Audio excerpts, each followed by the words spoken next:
أعلن افتتاح جلسة مجلس الأمن The 8992. 8,992nd meeting of the Security Council is called to order. جدول الأعمال The المؤقت لهذه provisional الجلسة agenda كالآتي: for this meeting is إحاطة مقدمة من الرئيس briefing by the الحالي لمنظمة chairperson in الأمن office والتعاون of في the أوروبا. Organization for Security and Cooperation in Europe. أقر جدول الأعمال. The agenda is adopted. وفقا للمادة In accordance with 37 Rule من النظام 37 of the الداخلي Council's المؤقت provisional rules of للمجلس procedure, أدعو I ممثل invite the أوكرانيا representative of للمشاركة في Ukraine to هذه الجلسة. participate in this meeting. تقرر ذلك. It is so decided. وفقا للمادة In accordance with 39 Rule من 39 النظام of the الداخلي Council's المؤقت provisional rules of للمجلس procedure, أدعو I مقدمي invite the following الإحاطتين briefers التاليين to participate للمشاركة in في this هذه meeting. الجلسة: معالي His السيد Excellency زبيغنييف راو، Mr. Zbigniew الرئيس Rau, الحالي لمنظمة Chairperson in الأمن office of the والتعاون في Organization for أوروبا Security and ووزير Cooperation in Europe خارجية and بولندا، Minister for Foreign Affairs of Poland, والسيدة and روزماري Ms. ديكارلو، Rosemary DiCarlo, وكيلة الأمين العام Under Secretary للشؤون General for السياسية Political and وبناء Peace Building السلام. Affairs. تقرر ذلك. It is so decided. يبدأ مجلس The الأمن Security الآن Council will now begin نظره its في البند consideration 2 of من item 2 جدول of الأعمال. the agenda.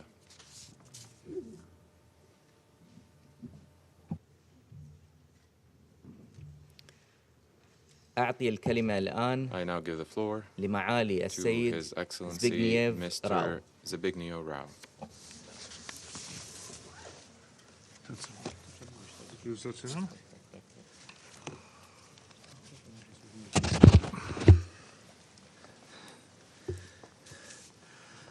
Mr.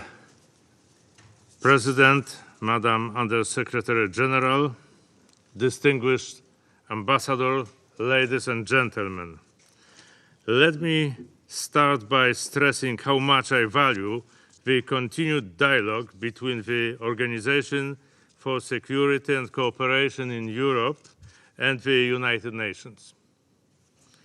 The OSCE, in line with Chapter 8 of the UN Charter, stands ready to continue its cooperation and coordination with the United Nations.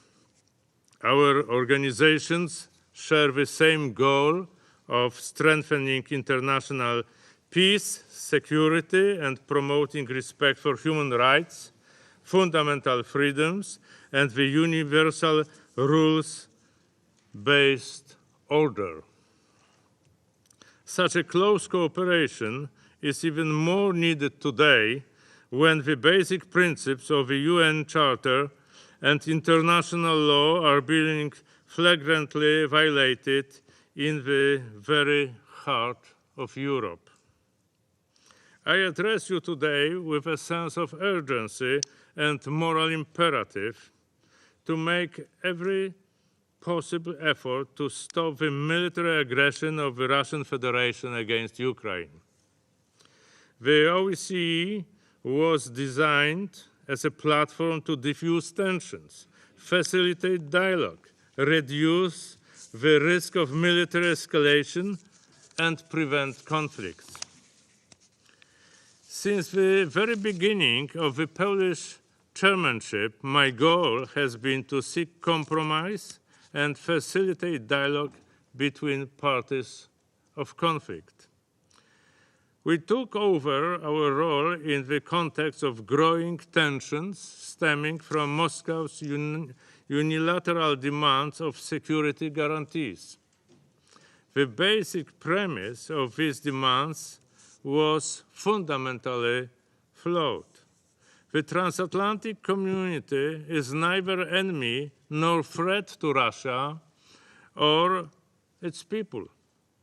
On the contrary, the West has always sought to establish an effective framework of cooperation with Moscow. Despite our reservations, we offered Russia a forum to discuss within the OSCE all its possible concerns related to European security. We were ready to consider, in good faith, new avenues of cooperation on one condition: that they would contribute to stability and security in the OSCE area. This initiative complemented the bilateral track of the US-Russia dialogue and the discussions in the NATO-Russia Council. Russia had a full spectrum of options to engage peacefully and diplomatically to address its concerns. But Russia was just buying time. Its continued military build-up on Ukrainian borders caused serious doubts about Moscow's real intentions. In the morning of February the 24th, the worst-case scenario became reality. The unprovoked, unjustified, and premeditated full-scale aggression shattered our convictions that the horror of war in Europe belonged to the past. The perverse attempts by the Russian side to justify the military operation against a sovereign and peaceful country made a cruel joke out of the UN Charter and Helsinki Final Act. This operation, poorly prepared and executed, turned out to be a strategic and tactical failure. But instead of preventing further unnecessary deaths in its own ranks, the Kremlin changed its tactics. the invading force started to target the civilian population and infrastructure in an attempt to break the spirit of the Ukrainian people. This is deplorable and shameful and amounts to state terrorism.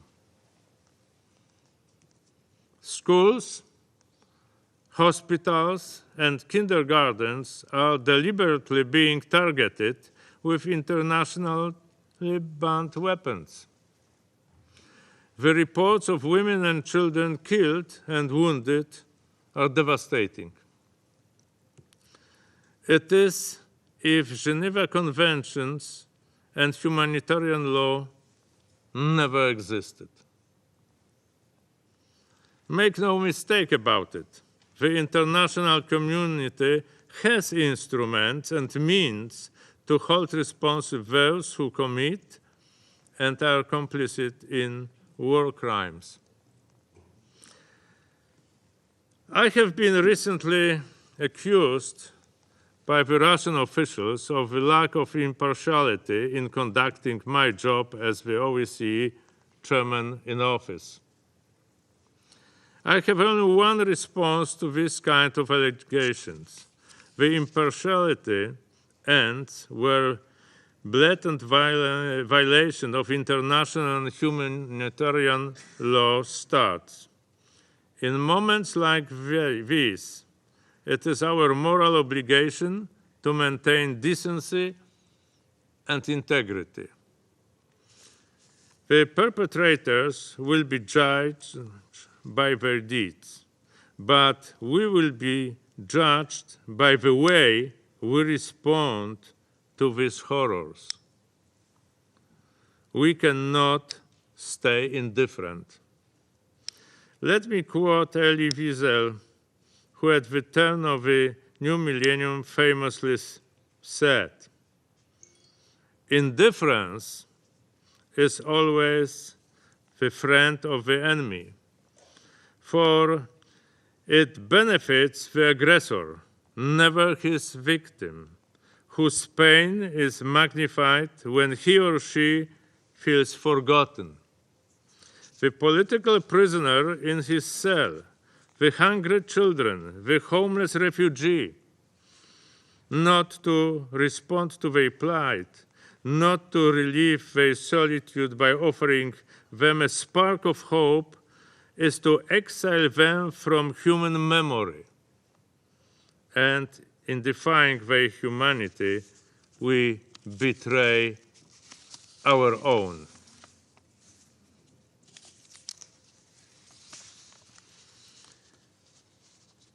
It is Russia, supported by the Belarusian regime, that has decided to act outside the parameters and boundaries of international law. And unfortunately, it is the Russian leadership that provokes the growing isolation of the country and the Russian people from the world. The international community has rightly condemned Russia's invasion and called on Moscow to withdraw its forces from Ukraine. The world is not looking away.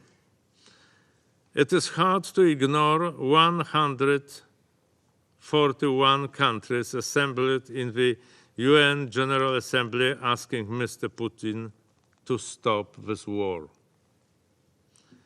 We are also sending a strong signal to Minsk not to participate in this cruel endeavor. The war is against the interests of the Russian and Belarusian people and leads only to isolation. We expect the Russian side to honor its international obligations and commitments. Any sustainable political solution must fully respect sovereignty, territorial integrity, and independence of Ukraine within its internationally recognized borders. The door to diplomacy is still open, and I call on Russia to engage in a meaningful and substantial dialogue to seek a peaceful solution to the current crisis. Mr. President, distinguished ambassadors, Russia's aggression threatens the very existence of OSCE. Its non-compliance with OSCE principles and commitments poses questions not only about the future of the organization, but also about stability of the rules-based order. How effective can we be if one of the major stakeholders has repeatedly justified the use of force to win territorial and political concessions? This logic fundamentally clashes with the norms that we all have agreed to abide by. The OSCE is not a treaty-based international organization, but it is very much embedded in the context of multilateral diplomacy. For almost 50 years, it has been an instrument to advance peaceful cooperation based on comprehensive security. Given the inclusive character of the organization, I still believe that it is the right platform for dialogue and peaceful resolution of conflicts. The OSCE has become more than just a talk shop between East and West. It has a solid work record and a multi-layer outreach. Its presence plays a stabilizing role in diverse regions such as the Western Balkans and Central Asia.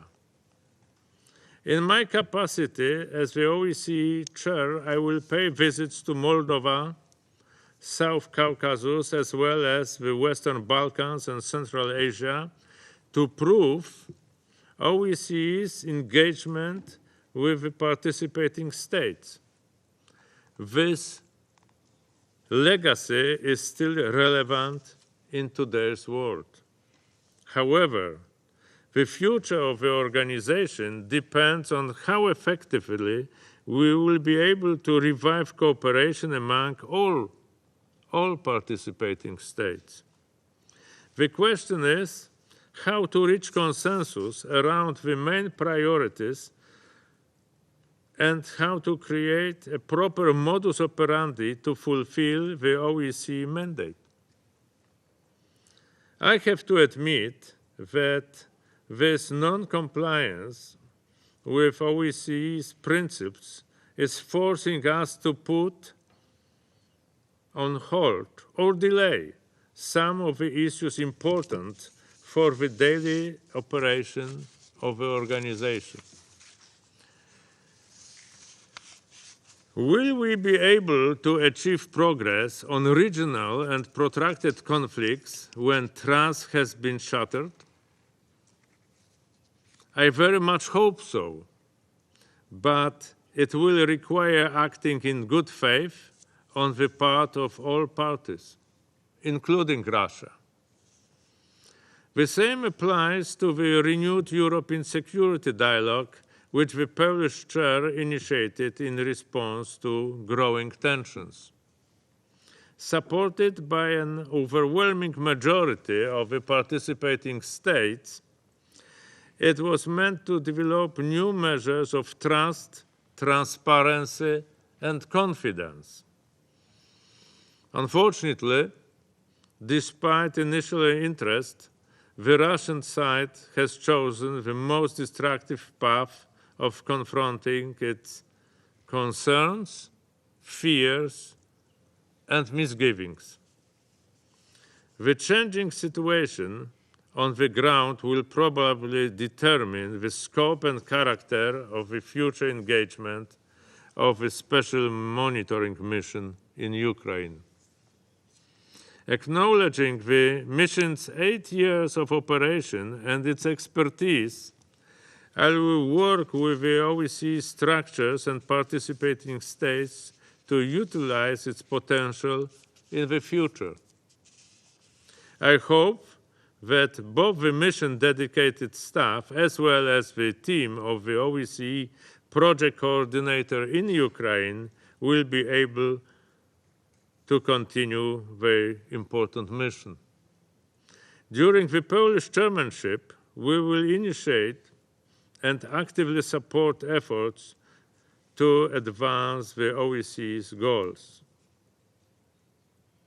We do not want to alter the fundamental premise of the OSCE cooperation based on agreement by all participating states.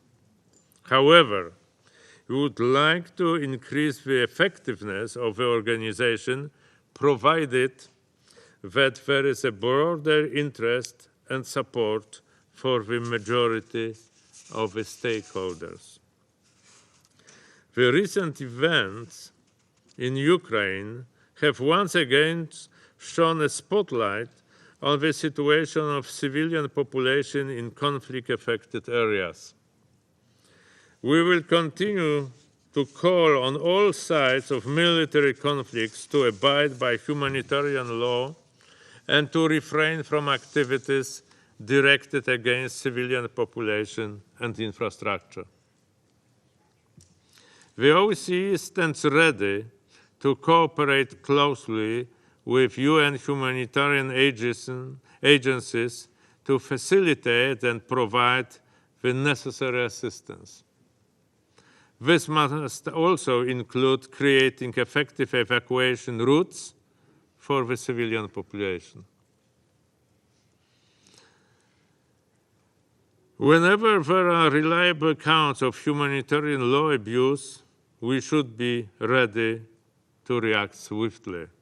Therefore, we welcome the decision of the Permanent Council of March the 3rd to invoke the Moscow mechanism to create a group of independent experts to investigate the reported violation of humanitarian law in the context of the hostilities in Ukraine. Ladies and gentlemen,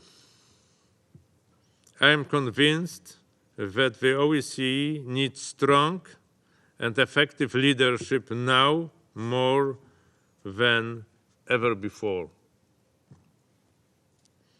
The dramatic events in Ukraine have opened our eyes to the need for a renewed commitment to the OSCE principles and commitments.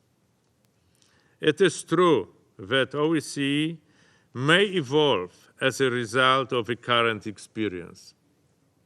The celebrations of the 50th anniversary of the Helsinki Final Act could turn out to be dedicated to finding a solution for the deep crisis of multilateralism.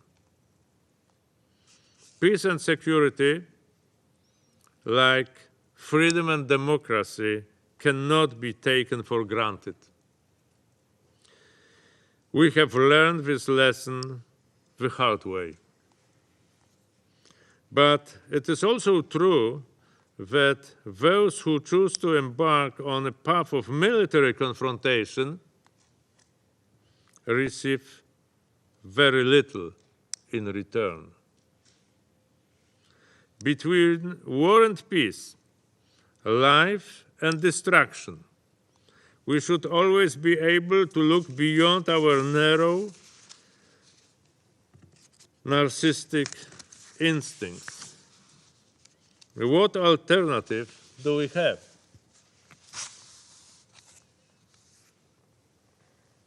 Smoldering ashes of Kiev, Kharkiv, and Mariupol, and thousands of innocent lives lost are a stark reminder of the heavy price that we pay for indifference in the face of brute force. It is therefore high time for the international community, for the United Nations, as well as for the OSCE, to reinforce our efforts to restore peace and revert to our principles and values.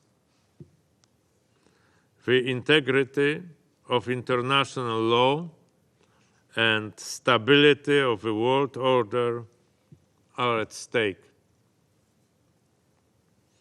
Mindful of the immense challenges that we face, let us work together on the most effective ways to save lives and prevent future conflicts. Thank you. أشكر معالي السيد راو على I thank إحاطته Mr. Rau for his briefing. وأعطي الكلمة I now الآن give the للسيدة floor to روزماري Ms. ديكارلو. Rosemary DiCarlo. Mr. President, thank you for the invitation to join His Excellency Foreign Minister Rau to brief the Council on UN OSCE cooperation. The tragic conflict in Ukraine, which over the weekend has further worsened, vividly illustrates the importance of mechanisms to maintain and strengthen European and international peace and security.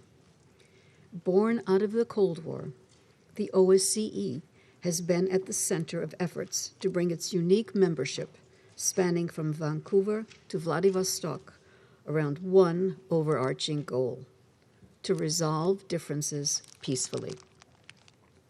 In line with Chapter 8 of the United Nations Charter, the OSCE works in complement to the UN, including to resolve conflicts in the region.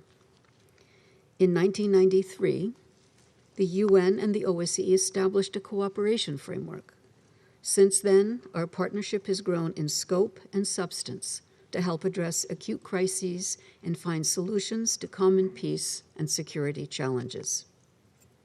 Our shared commitment to preventive diplomacy, mediation, peace building, and the Women, Peace and Security agenda was reaffirmed through the joint declaration between the Secretary General and the chairperson in office in 2019. The coordination and complementarity guiding our efforts translate into action in various ways. We work together in Central Asia, most recently to implement the UN Global Counter-Terrorism Strategy, in the Western Balkans to advance reconciliation, and in the Caucasus, where the UN co-chairs the Geneva International Discussions on Georgia, along with the OSCE and the EU. Further, the UN has sought to complement the OSCE's leading role to address protracted conflicts regarding Nagorno-Karabakh and Moldova. Regarding Ukraine, and pursuant to Security Council Resolution 2202 on the Minsk agreements, the UN has consistently supported the work of the OSCE, especially the Special Monitoring Mission and the OSCE-led Trilateral Contact Group, while carrying out our humanitarian and human rights mandates on the ground. I wish to pay tribute here to all OSCE staff for their important work accomplished under very challenging circumstances. Mr. President, the war in Ukraine is the most severe test the OSCE and related regional frameworks have faced since their creation. The Russian invasion has shaken the foundations of the European security architecture to its core. As we meet, the bloodshed continues to worsen. Russian forces have now launched deadly airstrikes in the west of Ukraine. Ukrainian cities are under unrelenting shelling and bombardment, with many civilians killed daily. As I said 3 days ago in this very chamber, the Office of the High Commissioner for Human Rights has received credible reports of Russian forces using cluster munitions, including in populated areas. Indiscriminate attacks, including those using cluster munitions, which are of a nature to strike military objectives and civilians or civilian objects without distinction, are prohibited under international humanitarian law. We are deeply disturbed by reports that Ukrainian municipal officials in Russian-controlled parts of the country have been abducted. There are also reports of civilians, including journalists, being targeted allegedly by Russian forces. Mr. President, we must not allow any questioning of the sovereignty and territorial integrity of Ukraine within its internationally recognized borders. Such questioning would be inconsistent with the United Nations Charter and relevant Security Council and General Assembly resolutions. Amid these dire conditions, the United Nations continues to scale up not only its humanitarian support to the people of Ukraine, but also its engagement with key partners like the OSCE in support of an immediate ceasefire and a lasting diplomatic solution. When the Secretary General addressed this Council on the topic of conflicts in Europe in 2017, he warned that, despite the achievements of the last 70 years, we should not take peace and prosperity in Europe for granted. He cautioned that as serious conflicts persisted in Europe, new threats and risks made it even more pressing for multilateral institutions and regional organizations to address dangerous challenges to the international order. The Secretary General's warnings then were informed in large part by the crises in Georgia in 2008 and in Ukraine in 2014, which demonstrated how real the risks of new outbreaks of conflict were. Today, a devastating war is being waged in a continent that should be equipped to prevent such catastrophes. We are concerned at the dismantling of long-standing confidence-building measures, arms control treaties, and other frameworks that were designed and agreed to sustain regional security. This includes the persistent use of regional mediation mechanisms as tools not to solve conflicts, but to manage them, which only helps ensure that those same conflicts continue. OSCE-led processes supported by the international community are now openly questioned by parties involved in them. Mr. President, it is more important than ever for all parties to recommit to the principles of the Helsinki Final Act, the Charter of Paris, and other landmark agreements that form the bedrock of European security architecture. In this context, we take good note of the efforts by the Polish chairperson in office under Minister Rau's leadership to initiate a renewed OSCE European security dialogue. How the OSCE and other regional actors choose to secure the future of European security cooperation will have an impact beyond Europe. The UN supports all efforts to restore mutual trust and respect among regional stakeholders, which is essential to preserving the continent from new conflict and the world from further instability. We therefore all have a stake in the outcome. Mr. President, for almost 50 years, the United Nations and the OSCE have partnered to promote European peace and stability. The challenges we face today and those potentially ahead demand that we work even more closely together. Thank you. أشكر السيدة دي كارلو I على thank Ms. Di إحاطتها Carlo for her briefing. وأعطي الكلمة الآن لأعضاء I now give المجلس the floor الراغبين to في those council الإبداء members who بالبيانات. wish to make statements. أعطي الكلمة I give the لممثلة floor النرويج. to the representative of Norway. President, let me start by warmly welcoming Chairperson in Office, Minister Rau, to the Security Council, and thank him for his briefing on behalf of the OSCE. I thank him also for his personal initiatives to reinvigorate the OSCE as a platform for dialogue on issues of European security. Thanks also to USG Di Carlo for her briefing. With an inclusive mandate and participation, the OSCE has a rich toolbox for increasing transparency, building trust, and reducing tensions. Using the organization's full potential to solve the crisis of today is essential, but the necessary political will is also required. President, we commend the OSCE for now turning the focus on its work in Ukraine towards mitigating the growing humanitarian crisis. Good use should be made of the OSCE's special monitoring mission to Ukraine, the SMM's national staff on the ground, the OSCE premises, its fleet of vehicles, and the SMM's long experience as an intermediary facilitating localized ceasefires. The OSCE can also provide valuable competence on border management and human trafficking. And we again reiterate our condemnation of Russia's illegal and unprovoked military aggression against Ukraine. That makes this expertise again necessary in Europe. The Russian aggression is a serious violation of international law and Ukraine's sovereignty and territorial integrity. We reiterate our call on the Russian Federation to immediately withdraw its forces from Ukrainian territory and cease all threats and military actions. Russia's warfare in urban and populated areas and the use of heavy explosive weapons is causing terrible long-term harm to civilians. Russia must fulfill its obligation to protect civilians, including children and children infrastructure.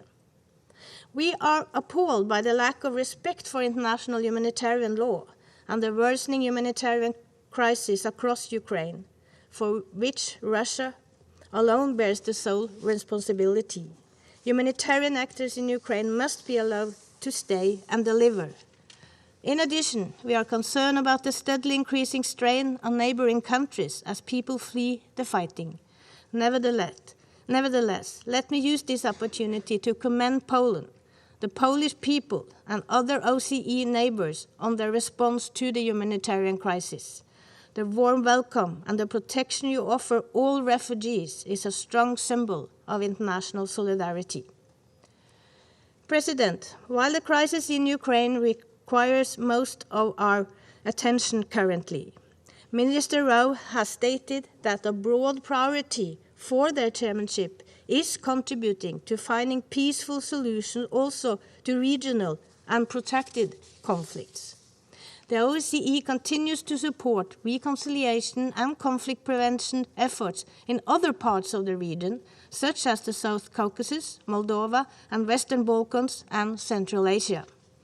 The field missions, the autonomous institution, and the secretariat are important assets unique to the OSCE that we must continue to recognize and support. Both the UN and the OSCE share a vision. Our common duty is to work to strengthen security at the regional level, to end violent conflict, and ensure that human rights, democracy, rule of law, and gender equality can be enjoyed by all.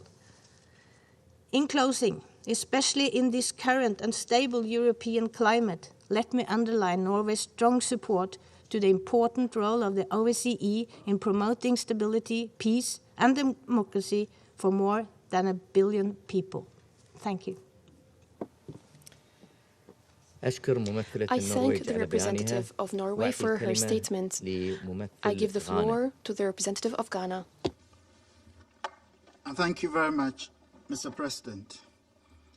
I warmly welcome to the Council His Excellency Mr. Zbigniew Rau, the Minister for Foreign Affairs of Poland and Chairman in Office of the Organization for Security and Cooperation in Europe.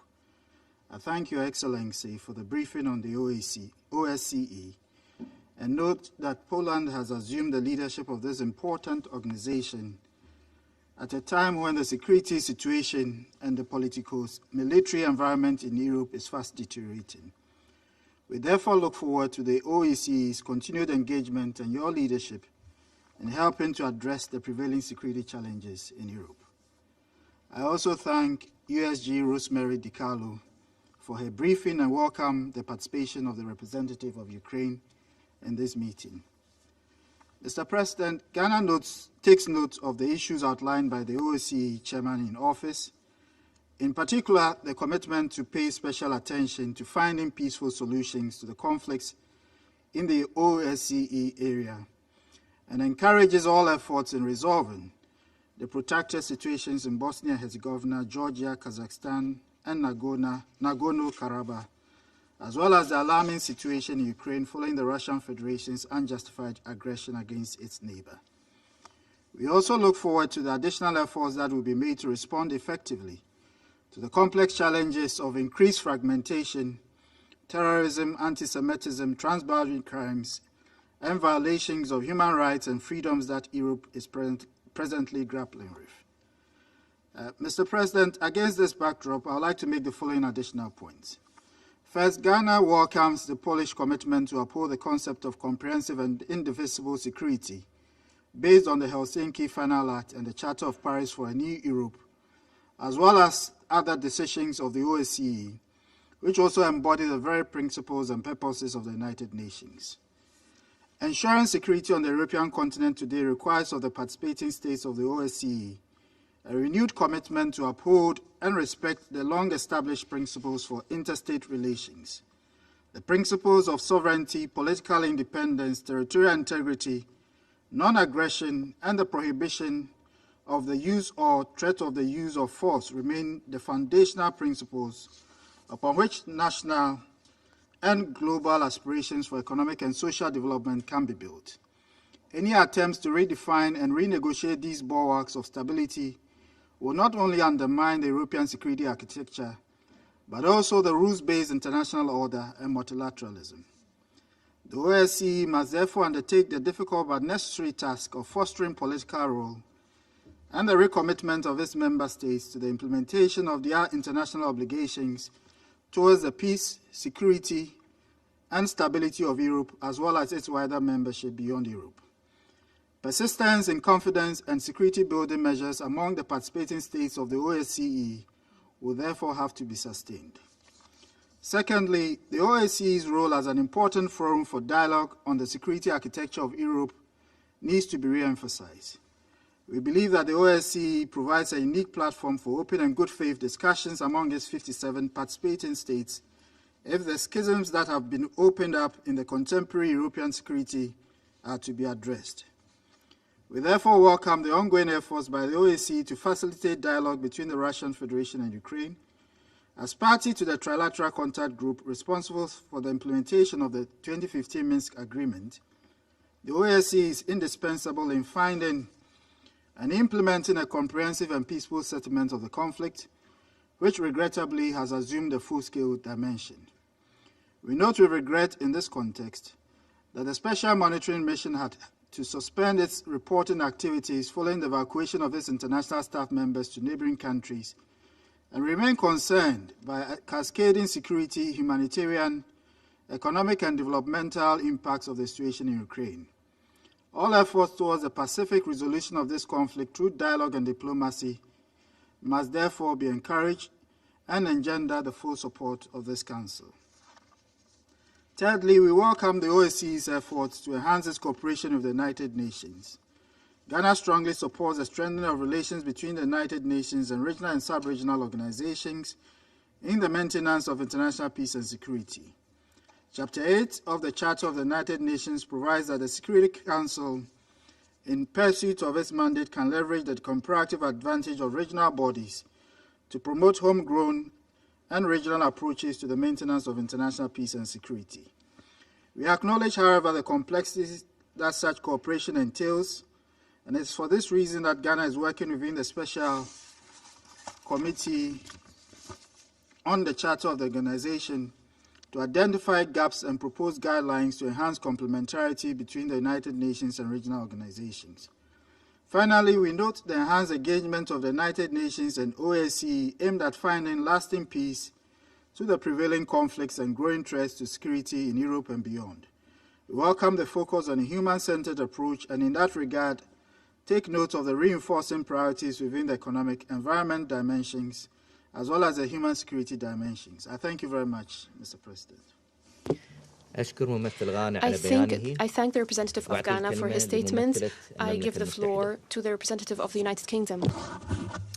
Thank you, Mr. President, and thank you, Chair in Office Foreign Minister Rau, for your briefing and Under Secretary General Ricardo for yours.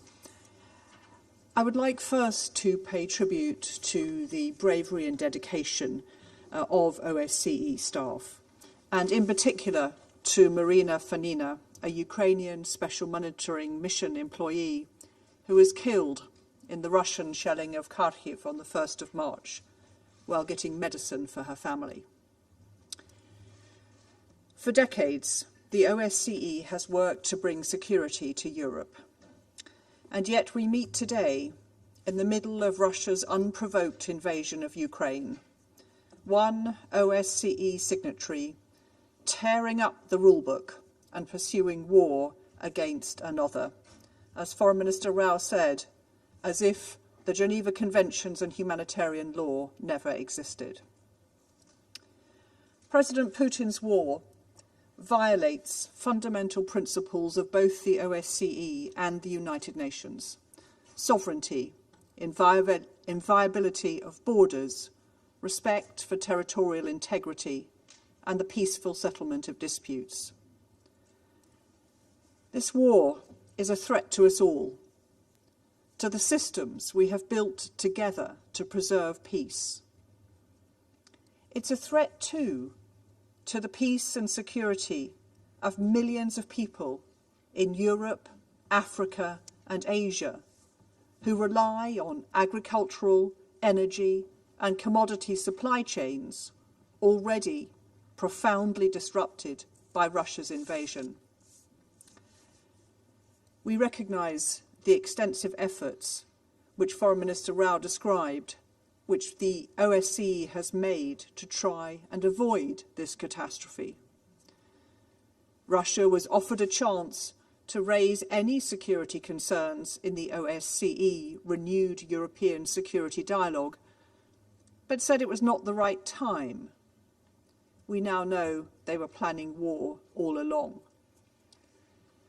Ukraine and others invoked the OSCE Vienna document risk reduction mechanism to seek transparency from Russia and Belarus and to de-escalate the situation.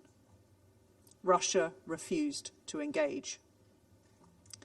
And of course, the OSCE has worked for years to support implementation of the Minsk agreements. Russia is accused of the gravest war crimes: bombing schools, hospitals and homes, targeting families as they try to run to safety.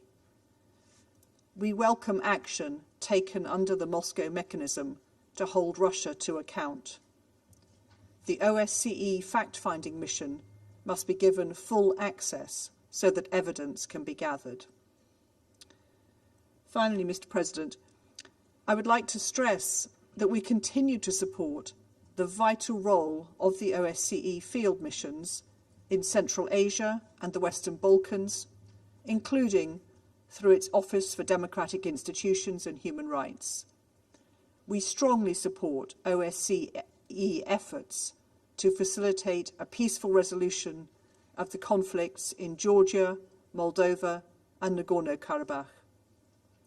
The United Kingdom remains steadfast in our support and appreciation for the work of the OSCE and for Poland's chairmanship at this critical time. I thank you, Mr. President. I thank the representative of the United Kingdom for her briefing, for her statement, and I give the floor to the representative of France. Monsieur le Président, Mr. President, I would like to wish a warm welcome today to Mr. Rau, and I commend Poland's work at the head of the OSCE during this time when European security is facing an extremely serious threat. France commends Chairperson Rau's commitment, unfailing commitment to the organization and to defend the commitments and principles which has been the bedrock aujourd'hui bafouée par la Russie. Il y a un mois, ce Conseil se réunissait à l'initiative de la Russie pour discuter de la mise en œuvre des accords de Minsk avec la participation de représentants de l'OSCE. Lors de cette réunion, le vice-ministre russe affirmait que la Russie n'avait pas l'intention d'attaquer l'Ukraine et appelait à la mise en œuvre des accords de Minsk. Avec mon homologue allemande, nous rendions compte des efforts de Paris et Berlin pour progresser dans la mise en œuvre de la résolution 2202. Tous les autres membres de ce Conseil apportaient leur soutien à cet objectif.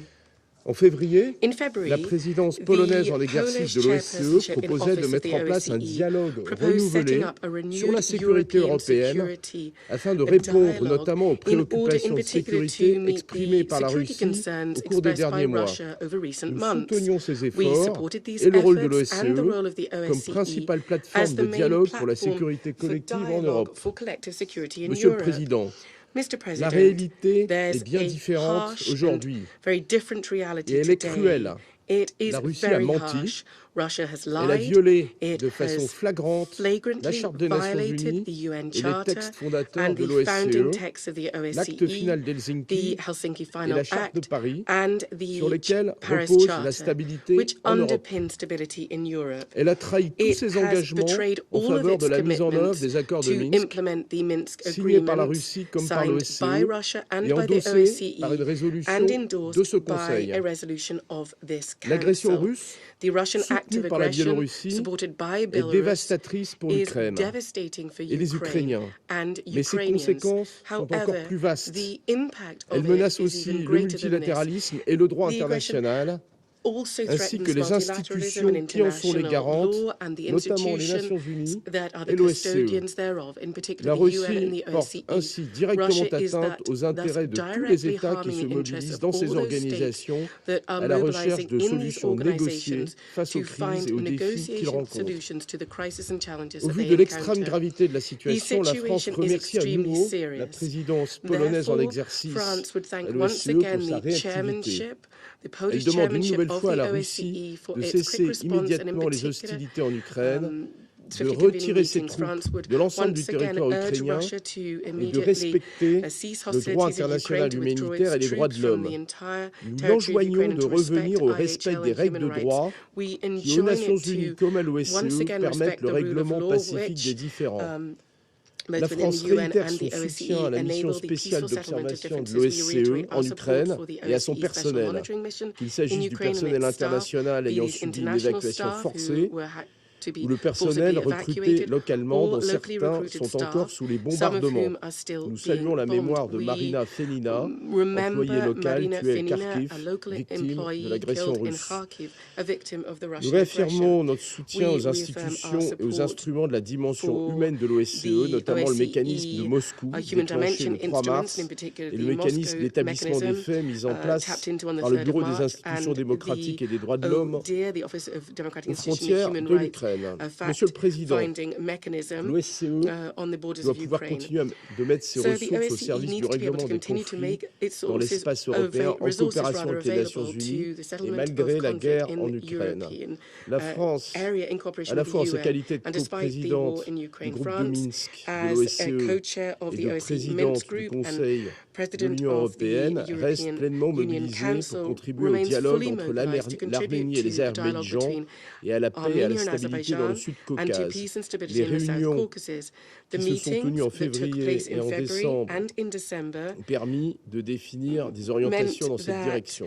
Nous appelons la poursuite des efforts sur les questions humanitaires pendantes, notamment les libérations de prisonniers de guerre et autres personnes détenues, ainsi qu'en matière de protection du patrimoine et du déminage. Nous notons avec inquiétude l'accroissement des incidents armés depuis quelques jours et appelons les parties à tout mettre en œuvre pour concerned about the increase in armed incidents, and we urge all parties to bring an end to the repetition of such incidents. We reiterate our unfailing support for the sovereignty and territorial integrity of Georgia and Moldova, and the role of the OSCE to make progress in the settlement of conflicts that are taking place there. France also welcomes the concerted work of the Polish chairmanship and ODIHR in maintaining, despite the circumstances, crucial dialogue with civil society. Mr. President, we're determined not to let Russia take multilateral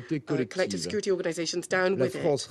France reaffirms its support to the United Nations, to the OSCE, and to the cooperation that the two organizations are developing to contribute to the settlement of crises in Europe. Thank you.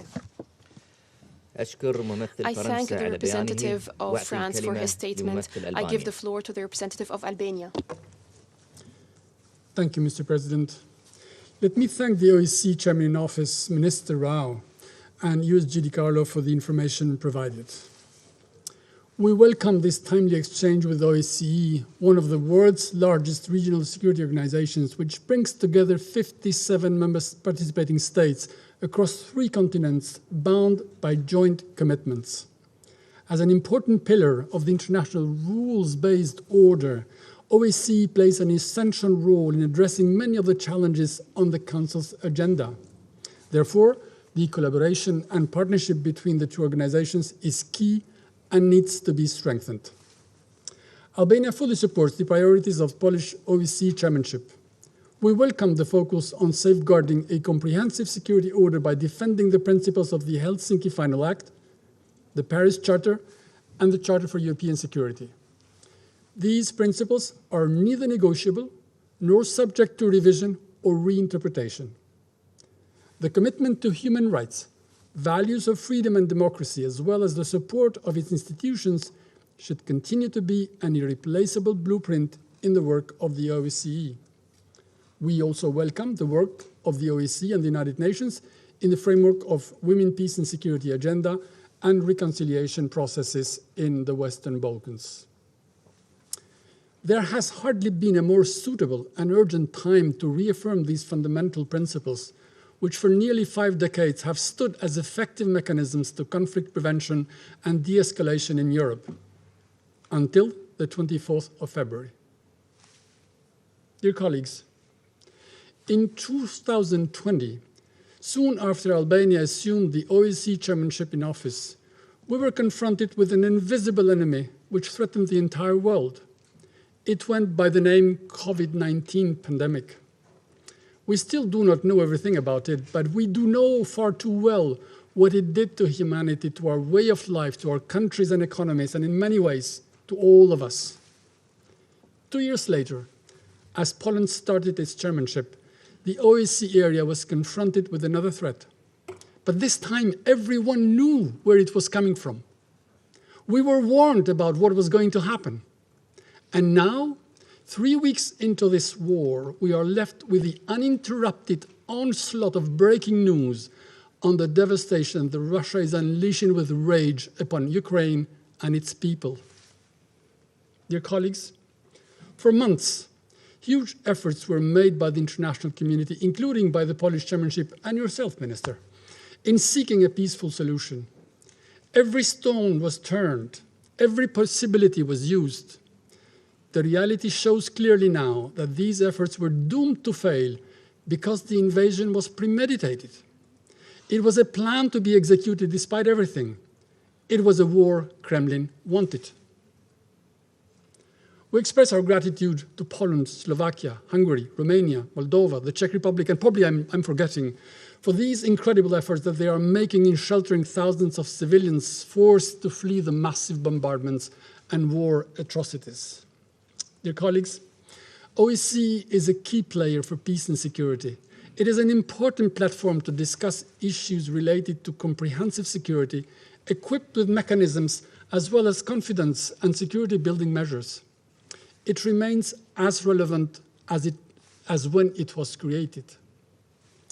It is clear that the overarching difference between Russia and the existing European security order based on international law and OSCE principles is a structural one. While we are served here with all kinds of fantasies that melt like snow under the sun, the real concerns are democratic values and principles of freedom on which the system is based. In this respect, the OSCE comprehensive concept of security connects the dots between domestic repression and external aggression. Democracy, human rights, and rule of law are key aspects for security within and between states. Mr. President, we failed to prevent a pure, unprovoked, and unjustified act of aggression committed by a serial violator of the rules and norms of the international order. We should not fail to make the aggressor pay for it and the crimes committed. Albania supports the initiative to invoke the OSCE Moscow mechanism in order to establish facts of war crimes and crimes against humanity, including due to deliberate and indiscriminate acts against civilians and civilian infrastructure in Ukraine. Its findings, together with those of the Commission of Inquiry established by Human Rights Council, should be presented to relevant accountability mechanisms, as well as national, regional, and international courts or tribunals. The massive sanctions imposed on Russia have ripple effects for the whole world, including for our own countries and citizens. But it is the price to pay so that Russia's actions do not go unchecked and unpunished. We hope that the effects of these unprecedented sanctions will wake up the Russian citizens to see the reality through the terrible deeds of their army, not through the distorted mirror of propaganda. To understand why the whole world calls Russia an aggressor. To feel for their neighbor that is being savagely destroyed, cities that are becoming graveyards, children that are forcefully leaving their childhood behind because of such insanity. The sooner this happens, the sooner this war and any spillover threats will stop. Let me end, Mr. President, by recalling the 754th meeting of the Security Council on 4 November 1956. History has recorded it as the day when a popular revolt in Hungary was viciously crushed by Soviet tanks, uninvited, of course. I will quote Mr. Sobolev, the representative of the Union of Soviet Socialist Republics at that meeting, justifying the action, and I quote, "The Nagy government openly adopted a reactionary and fascist policy aimed at the complete liquidation of the People's Democratic regime in Hungary, at the restoration of the old landowner capitalist system and the establishment of a fascist dictatorship," end of quote. It was about the so-called fascists 65 years ago. It is about the so-called Nazis and denazification now. The same discourse, the same action with their terrible consequences. Ukraine is a critical test for European security, including OSCE. We must refuse a world according to Russia. We must determine the preservation and the enforcement of the rules-based international order. One man has started this war. One man can stop it. Anytime. Thank you. أشكر ممثل ألبانيا على بيانه وأعطي الكلمة لممثل البرازيل.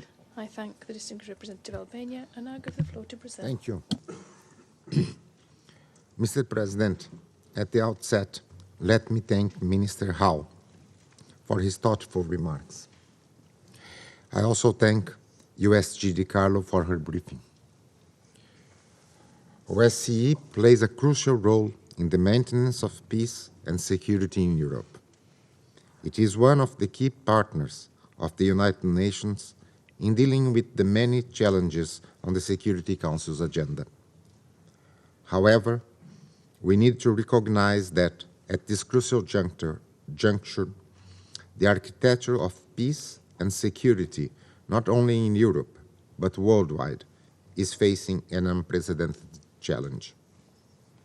The conflict in Ukraine, with its toll of human suffering, forced displacement, humanitarian emergency, and systemic risk, is an extraordinary challenge for United Nations and the OSCE in their joint mission to guarantee peace and security in Europe. The cessation of hostilities must be our most pressing objective. All parties must fully respect international humanitarian law and adopt measures to protect civilians. We call for continual efforts to agree on well-planned humanitarian mechanisms that ensure the safe passage of civilians. Furthermore, we should strive for the immediate, full, safe, and unhindered access of humanitarian personnel for a timely delivery of assistance to those in need. Moreover, the war in Ukraine has momentous implications for the international order, especially the principles enshrined in the UN Charter. In this regard, Brazil calls on all parties to strictly observe the international law, the prohibition of the use of force, the peaceful resolution of disputes, and the principles of sovereignty, territorial integrity, no intervention, and the protection of human rights shall remain the pillars of our collective security system. We note that the present conflict will also have a significant impact on commodities and energy prices. Such effects could be further worsened by the application of unilateral sanctions. Developing countries stand to bear a disproportionate burden of such negative shocks. There is no alternative to diplomatic talks. The security concerns of all parties must be addressed by meaningful negotiations.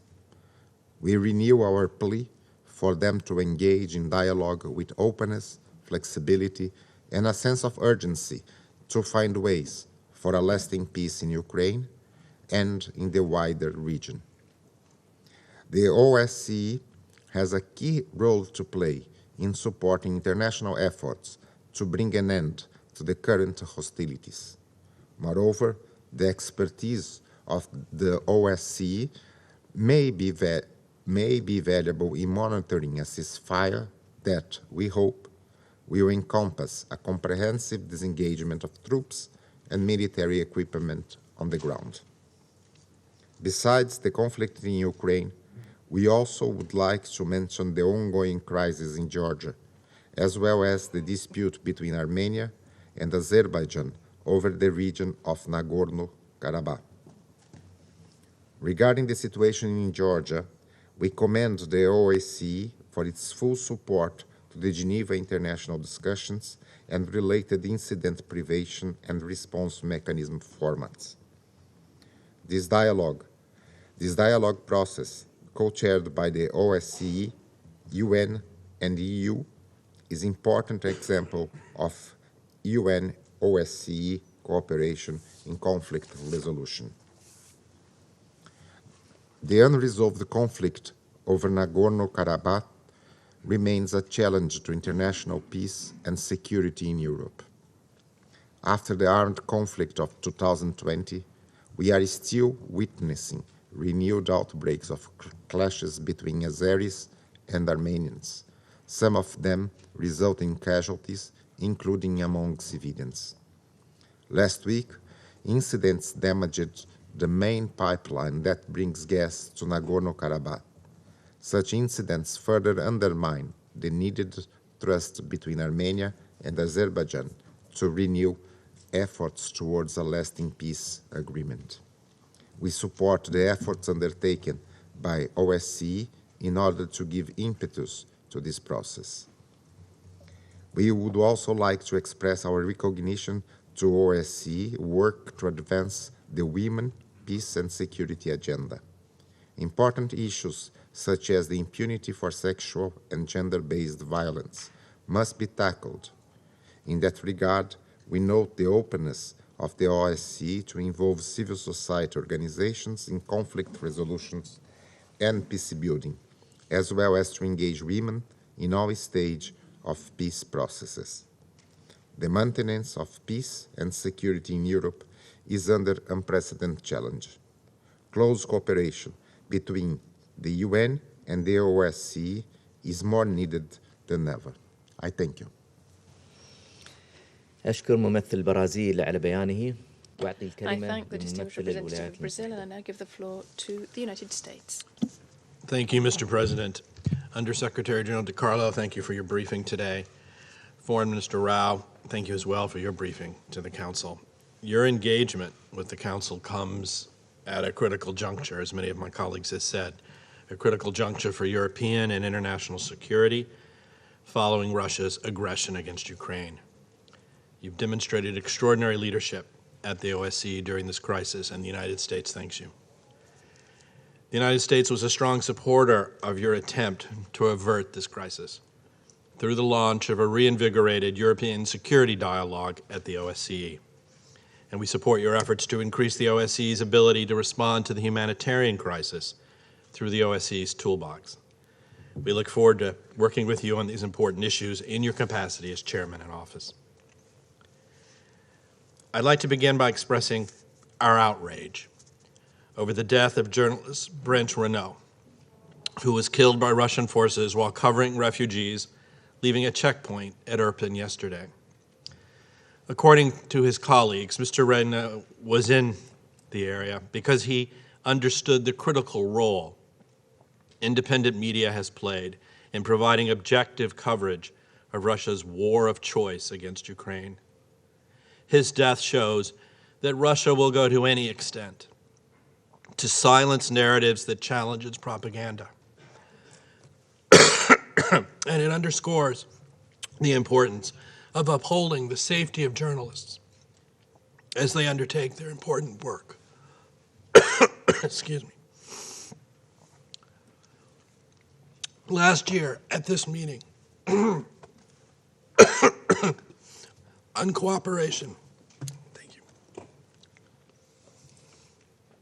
last year at this meeting on cooperation between the UN and the OSCE, the United States recalled that we had just passed the 7th anniversary of Russia's invasion and occupation of Crimea and the launch of its aggression in eastern Ukraine. We noted that in those 7 years, the Russian-fueled conflict in eastern Ukraine had killed more than 13,000 people and wounded tens of thousands more. And we warned that Russia's aggression was far from over. It had been less than 3 weeks since Russia launched a major invasion against the rest of Ukraine. During these 3 weeks, Russia unleashed horrific devastation against another UN member state, resulting in the death of thousands and the displacement of over 2.5 million people. Russia must immediately cease all hostilities, withdraw its forces from Ukraine, and take the path of diplomacy, in keeping with the principles of the UN Charter and the Helsinki Final Act. Mr. President, Russia's further invasion of Ukraine is an unprecedented challenge, a challenge to the post-World War II European security order and to cooperation between all of us. Cooperation between the UN and OSCE now remains as essential as ever. Unfortunately, 2 OSCE participating states, the Russian Federation and Belarus, continue to violate the foundational principles of the UN Charter and the Helsinki Final Act. Russia, with Belarus's support, has shown utter contempt for the sovereignty and territorial integrity of other states, as well as for the human rights and fundamental freedoms of its own people. We have seen Russia try to spread disinformation and distract this council from its aggression. But no amount of Russian disinformation can distract from this fact. The Kremlin is waging a brutal, premeditated, unprovoked war of choice against Ukraine. This is a war carried out with the support and the facilitation of the Lukashenko regime. Russia does not want its people to learn the appalling truth about the senseless death and destruction it is causing in Ukraine. This is why the Kremlin has forced domestic and foreign independent media outlets to suspend their operations in Russia or to close permanently. This is why it has blocked access to independent news sites and social networks. The United States reaffirms its strong and unwavering commitment to the OSCE's Special Monitoring Mission, which has been forced to temporarily suspend its work in Ukraine. Despite Russia's efforts to impede its operations, the Special Monitoring Mission's impartial reporting has proved invaluable to the international community's understanding of the security situation on the ground. We join others in expressing our heartfelt condolences for the loss of staff member Marina Finina, who on March 1st was killed by Russia's shelling in Kharkiv while trying to get supplies for her family. The United States was proud to join 44 other countries in launching the OSCE Moscow mechanism to establish an expert mission. The mission will document human rights violations and abuses, breaches of international humanitarian law, and possible war crimes and crimes against humanity committed by Russia's forces in Ukraine's territory. The mission will meticulously compile the facts and create a written report that can be presented to relevant accountability mechanisms. We also welcome the UN Human Rights Council's immediate launch of a commission of inquiry to pursue similar aims. The Commission of Inquiry and the OSCE expert mission will complement one another in bringing the truth to light. Under the OSCE Vienna document, all participating states committed to respond in good faith to the concerns that other states raise regarding unusual military activities as part of our collective efforts to reduce the risk of miscalculation, lower tensions, and build confidence. Russia's blatant and unfounded dismissal of Ukraine's legitimate invocation of the Vienna document, risk reduction mechanism for unusual military activities, illustrated once again Russia's disregard of its international commitments. Belarus's refusal to substantively respond to the Baltic states invoking the Vienna document risk reduction mechanism showed the Lukashenko regime's disregard as well. Mr. President, in addition to Russia's aggression against Ukraine, as others have mentioned, we must also not forget the other important priorities of the OSCE. We must not forget that Russia continues to occupy parts of Georgia. It also maintains its forces in Moldova without host government consent. We welcome the continued commitment of the OSCE to seek a peaceful resolution of the conflict in Georgia, including by co-chairing the Geneva International Discussion. We regret that Russia has not fulfilled its obligation and its commitments under the 2008 ceasefire agreement, including withdrawal of troops to pre-conflict positions. The United States urges all Geneva International Discussion participants to ensure residents of conflict-affected areas are able to visit their relatives, engage in peaceful economic activities, and to move freely without fear of detention or arbitrary punishment, and with access to documentation that will allow them to return to their homes. The United States remains committed to promoting a peaceful, democratic, and prosperous future for the South Caucasus region. As a Minsk Group co-chair, we join others in urging Armenia and Azerbaijan to continue and intensify their diplomatic engagement to find comprehensive solutions to all outstanding issues related to or resulting from the Nagorno-Karabakh conflict. In conclusion, Mr. President, the United States appreciates the long-standing partnership between the UN and the OSCE.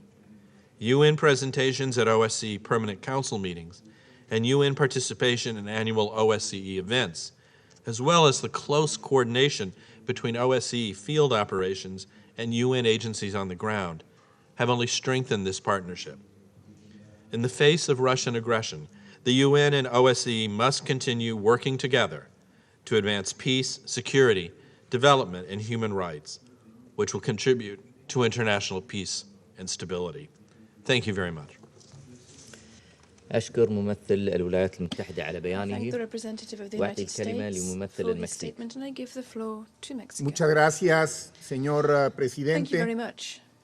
Agradecemos la información brindada por el ministro de Exteriores de Polonia Zbigniew Rau, en su calidad de presidente en turno de la Organización para la Seguridad y Cooperación en Europa, OSCE. Agradecemos asimismo la información que nos ha ofrecido la subsecretaria Rosemary Picard. México comparte la prioridad identificada por la presidencia polaca en cuanto a mantener una perspectiva de la seguridad centrada en las personas. En todo conflicto armado, y el que ocurre hoy en Ucrania no es excepción, la población civil suele ser la más afectada. Respaldamos por ello los esfuerzos para hacer prioritario el apoyo a las personas más vulnerables.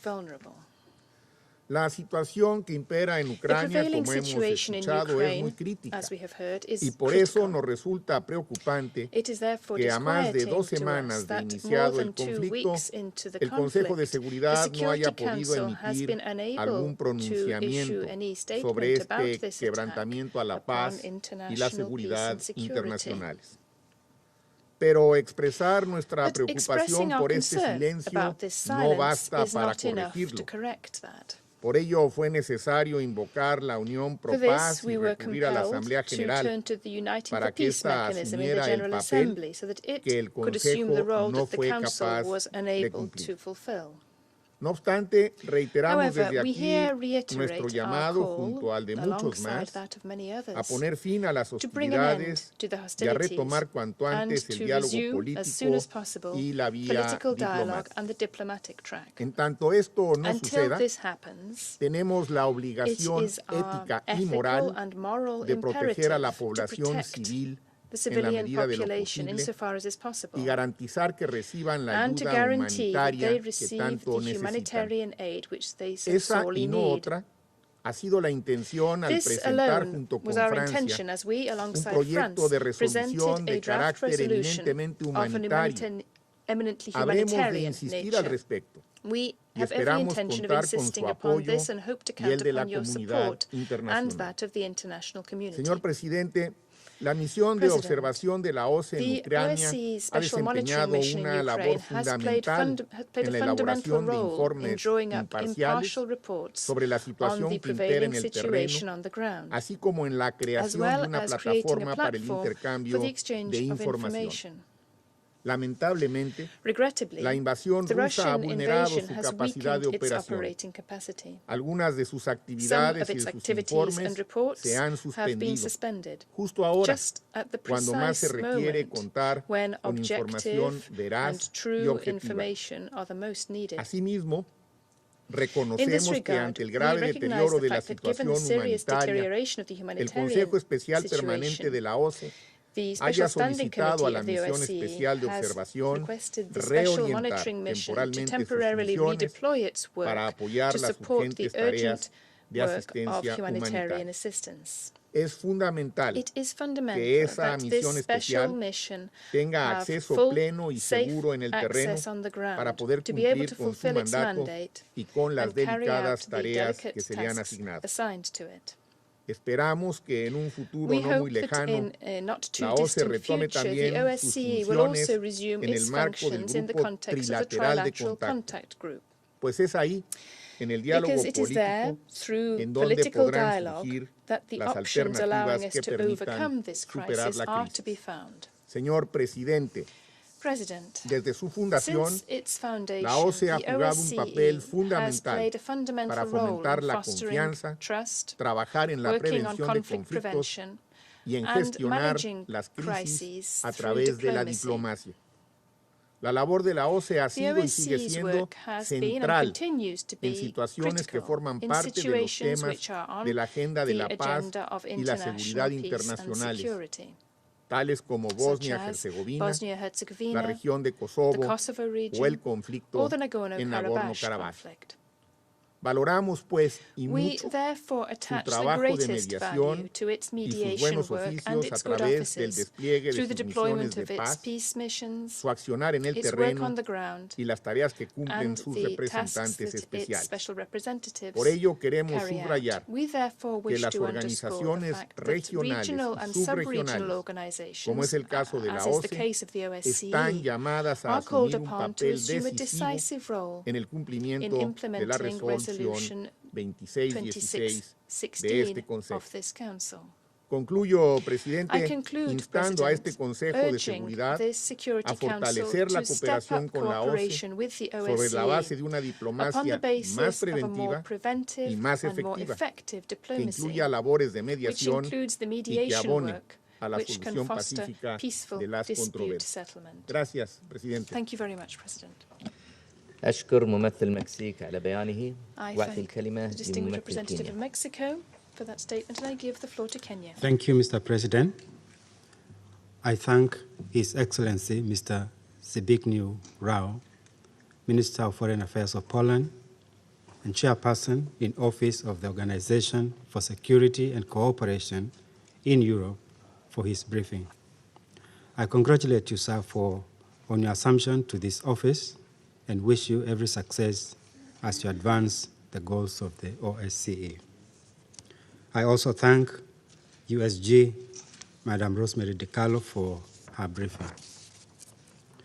Mr.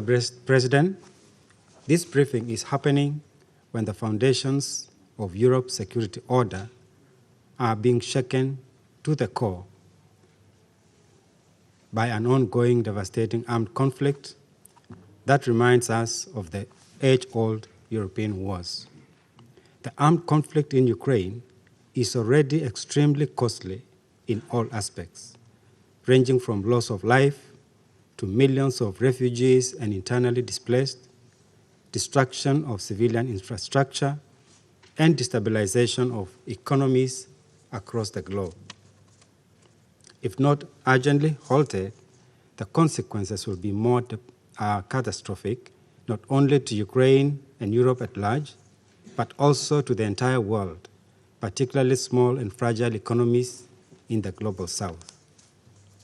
With this and other protracted conflicts and related dynamics, it has become imperative, in our view, to redesign a security architecture for Europe that is more firmly grounded on such fundamental principles as respect for sovereignty, territorial integrity, and political independence of member states, sovereign equality between states, respect of agreements, and the pacific settlement of disputes.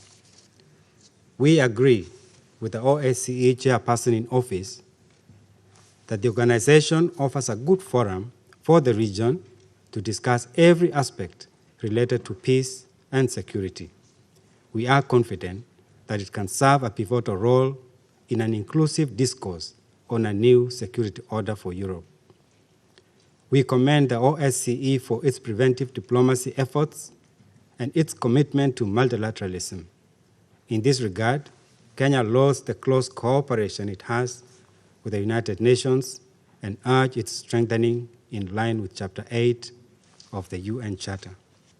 Allow me, Mr. President, to briefly comment on some of the current issues of concern in the OSCE region. On the deeply concerning situation in Ukraine, Kenya commends the OSCE for its efforts to execute its mandate in monitoring the implementation of the 2015 Minsk agreements endorsed by this Council in Resolution 2202 of 2015. We continue to call for an immediate pause on humanitarian grounds and to give a chance to diplomacy in the search for a sustainable political solution. On Kosovo, Kenya believes that it is the responsibility of all relevant parties, including the OSCE, as one of Kosovo's largest field operations, to ensure a sustainable environment conducive to Kosovo's long-term peace and stability. On Bosnia and Herzegovina, Kenya continues to urge the authorities to work together to not only ensure full compliance with a general framework agreement for peace, but also to make progress on the 5 objectives and 2 conditions. With regard to the Nagorno-Karabakh conflict, we continue to support the efforts of the OSCE Minsk Group co-chairs in finding a comprehensive and sustainable settlement. In conclusion, Kenya reiterates that genuine dialogue should be the primary option in resolving conflicts. We encourage the OSCE to continue engaging with the Security Council, other regional bodies, international partners, and other actors in the pursuit of the region's peace, security, and stability. I thank you. أشكر ممثل كينيا على بيانه وأعطي الكلمة لممثل الغابون.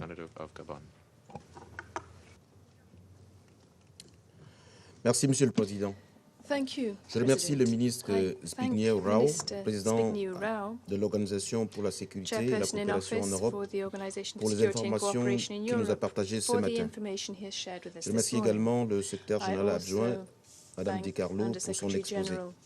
Nous avons bien pris note de la lecture du président Rau sur la situation et les projections de l'organisation face aux enjeux et défis qu'elle doit relever pour se dresser à la mesure de sa vocation. Monsieur le Président, avec ses 57 États membres et partenaires issus de l'Europe, d'Asie, d'Amérique, de l'Afrique, l'OSCE a inscrit dans son ADN, selon l'esprit de l'acte final de Helsinki, la coopération comme ressort privilégié pour parvenir à la paix et à la sécurité et pour offrir à ses membres un espace de cohabitation sûr et exempt de conflits armés.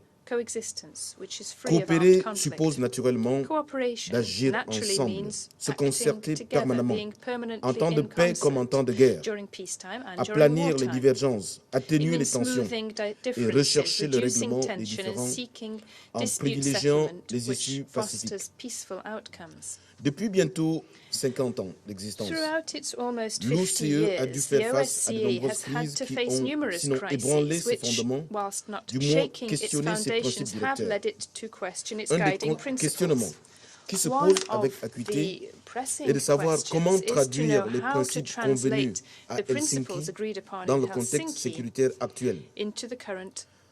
Dans l'appréhension de cette question de fond, s'adosse le rôle de passerelle de l'OSCE entre ses membres, qui ne peut se départir d'un fort capital de confiance entre ceux-ci afin de pouvoir interagir en toute bonne foi dans une perspective de bénéfices mutuels. En tout état de cause, le potentiel de prévention des conflits de l'OSCE est interrogé, alors que nous assistons avec inquiétude à la montée du nationalisme en Europe, aux tensions sécessionnistes dans le sud-est de l'Europe, aux crises multiples en Asie centrale ou encore aux nombreuses menaces sécuritaires découlant de la montée du terrorisme.